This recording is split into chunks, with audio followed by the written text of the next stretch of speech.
Hey everyone, thank you for tuning in. Today I'm putting together a garden style bouquet in the shape of a crescent. So it's going to cascade off the either side of the hands. It's going to go left and right rather than a traditional cascading bouquet that tumbles down the front.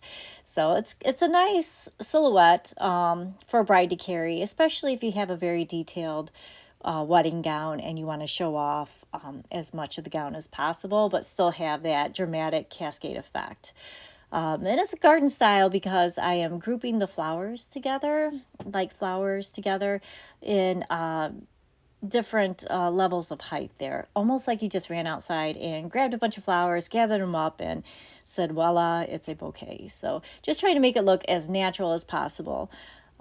Currently, it is close to March, and so I've got green weddings on my mind, and I love the idea of using green flowers in different ways. So I have these beautiful green orchids, very realistic looking. They have beautiful seeds on the stems too.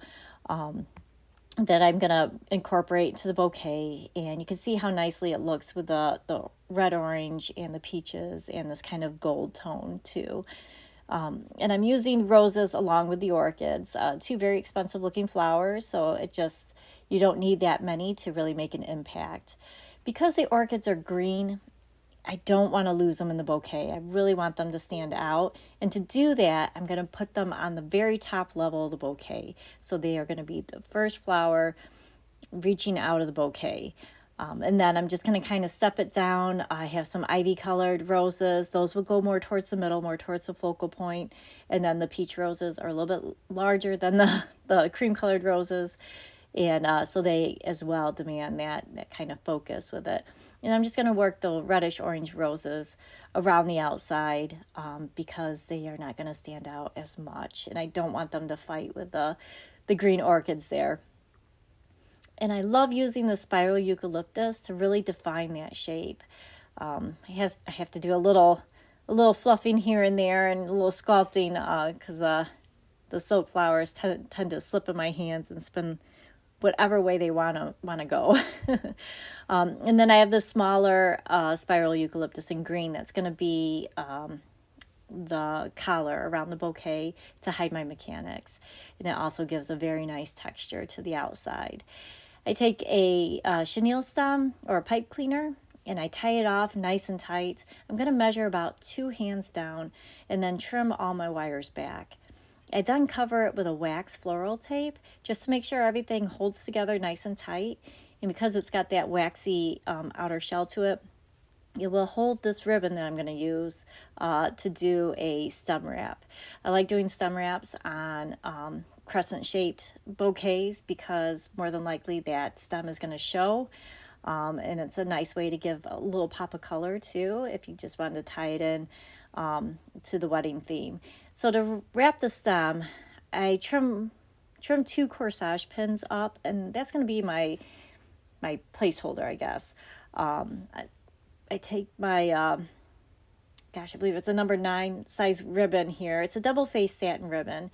And I'm going to run it along the back of the handle of the bouquet. So you have to kind of look at your bouquet and determine which is the front, which is the back. I'm going to run it down the back of the bouquet. And then I'm going to make almost like an L shape.